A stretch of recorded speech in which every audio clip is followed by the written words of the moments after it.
faith-based organizations can compete for pretty much all the grant opportunities that are out there. If you want to be really bold and go after government grants, those are available. There are a lot of foundation grants available, but not all of them.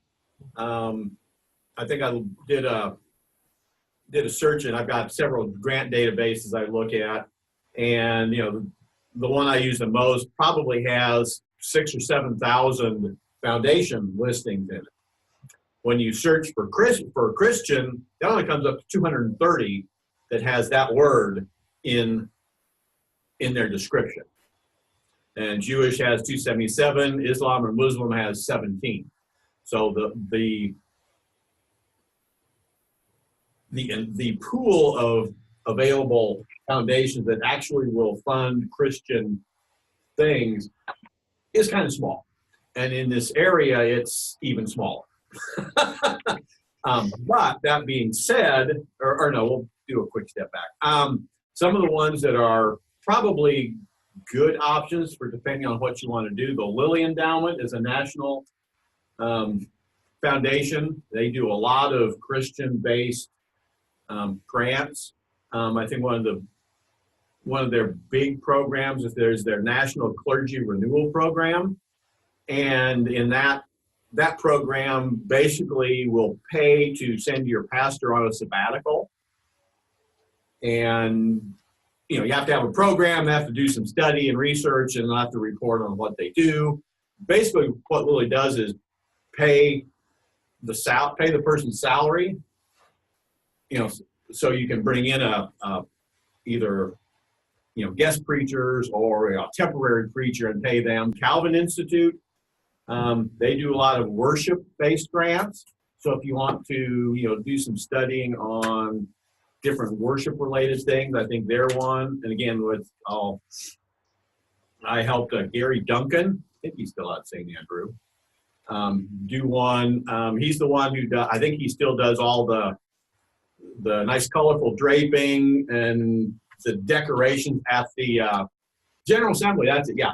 He does all, I think he's been doing a lot of the decorating at the General Assembly. That's his work.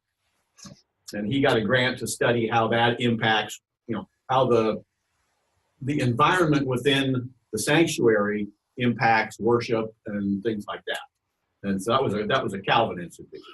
Louisville Institute, they've got another renewal program. That's the one I just kind of picked up. And you had just told me about a Duke University or Duke Divinity School has some clergy, church-related grants. So those are things to look at. Could be possible, and they're not nationwide, so they're competitive. But I think that gives them good chance to get some interesting things, maybe some things you all have been thinking about doing. To take an example, the Healthcare Foundation of Greater Kansas City. They're one of the largest healthcare-based funders in the region. Say it again, please. Pardon? The Healthcare Foundation of Greater Kansas City. Can you say a word about, if you don't make it the first time? Yeah, if you don't make it the first time, the key is calling the people and asking them why you weren't funded. What did the reviewers like? What did they not like? And then it's keep trying. Just keep trying. Because a lot of if you have, and we'll get into relationship building here in a little bit, but if you don't have the relationship built with a program officer at the foundation or somebody who's in charge of running it, generally it takes about 3 grant cycles before they will seriously consider you. Very good. Just because they don't know you if you don't have a track record, and that's where the relationship building comes. So the competition's great, but that shouldn't stop you from trying. And I will say that if your congregation is large enough, you might have somebody who is a grant professional within your congregation. You might not know it, or somebody who has written grants in the past, or really anybody who likes to write. You know, if you've got authors, you've got because you know, if you don't like to write and you're trying to write a grant, it really shows. I mean, you may not think about it, but any reviewer worth their salt knows when somebody really doesn't have their heart into the project. One thing about foundation grants, and most of them, if they're not, don't have a Christian focus to them, I mean, you can still compete, but you know, you just can't mandate, you know, religious participation, religious instruction, anything that is religious based. So like if you're running a food pantry, and you can also look at, I don't know what the name of it is, I think it's called the Christian Community Foundation. It's like the Greater Kansas City Community Foundation. They used to be called the Servant Foundation. They're based out of Olathe. And what they do is they have like a lot of donor advised funds and private family foundations, and they give away a lot of money. It's very important to build a relationship with their staff, because if they work, they probably do work like the Greater Kansas City Community Foundation, 90% of the folks who have money there, you know nothing about. And that's, you know, those are their donors, and they don't give out that information. So you have to know somebody on staff when, you know, if I've got a donor advised fund at the, you know, Christian Community Foundation, I go up to somebody on staff and say, hey, I've got to give away $50,000 before the end of the year. So, and I want to give to domestic violence, you know, protect the animals, da, da, da. If you're on that staff person's radar, they can say, oh, well, here's 5 or 6 options to choose from. So a donor advised fund is where you set up basically a savings account. Say you set up an account in the organization, they manage it, and you'll get put in the pool, and then you get to decide how the money gets distributed. You, the person who donated the money. Correct. Okay. Yeah. So, you know, and they advise you on things, but it's your money. It's a, not a tax shelter, but it's a way to put money aside and, you know, take it off your tax. It's kind of like you're donating to the community foundation, so you get a tax break, but then you're also donating from that pool of money. So it's entirely possible with this Christian Community Foundation that there might be people in that organization who have given money, and it's being managed for them, and they share a passion that a congregation may have for a particular community outreach. Correct. Okay. Mm-hmm. But again, it's having someone on staff know what you're wanting to do. But I was just gonna say, just to clarify. I mean, I'm used to kind of time-sensitive grant proposal stuff like the Lilly Foundation for sabbaticals. It sounds like what you're saying in this case is somebody might make a grant proposal to the Christian Community Foundation, and then they almost keep that on hand. No. Okay. No. No. Okay. No. Okay.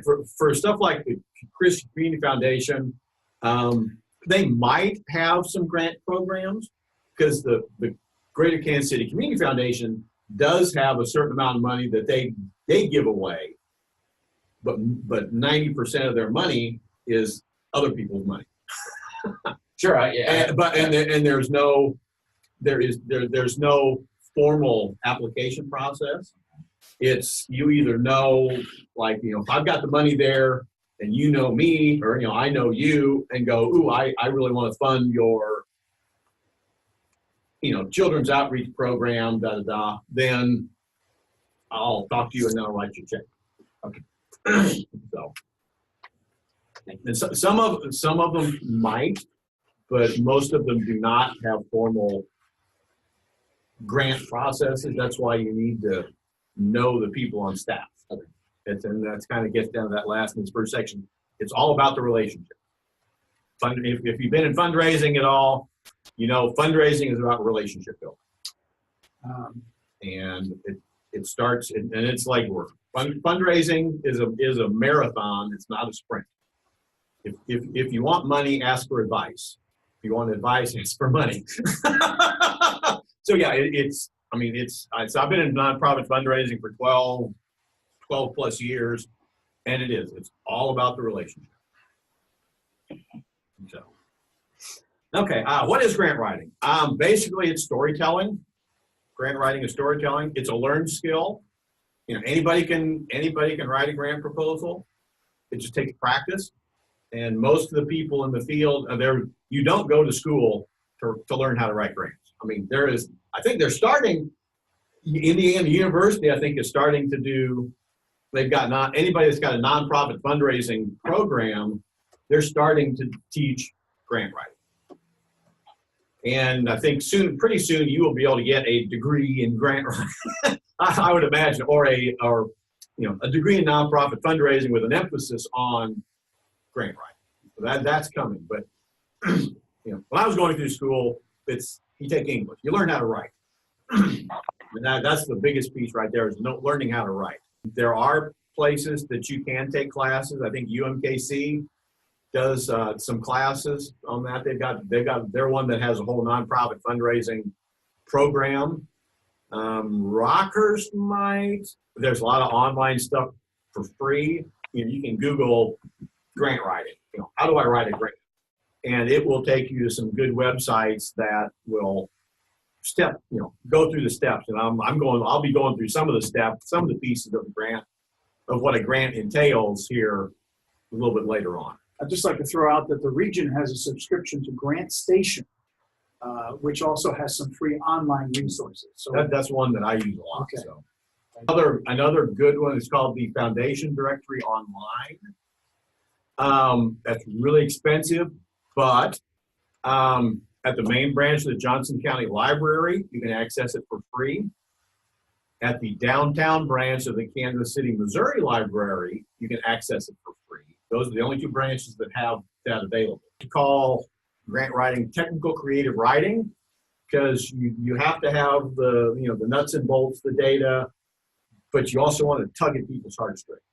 And especially when you're dealing with foundations and family foundations, you want them to start feeling your program. If you're talking about government grants, you really want to stay on more of the technical side, because the reviewers are looking at more technical issues than they are, ooh, I love this program.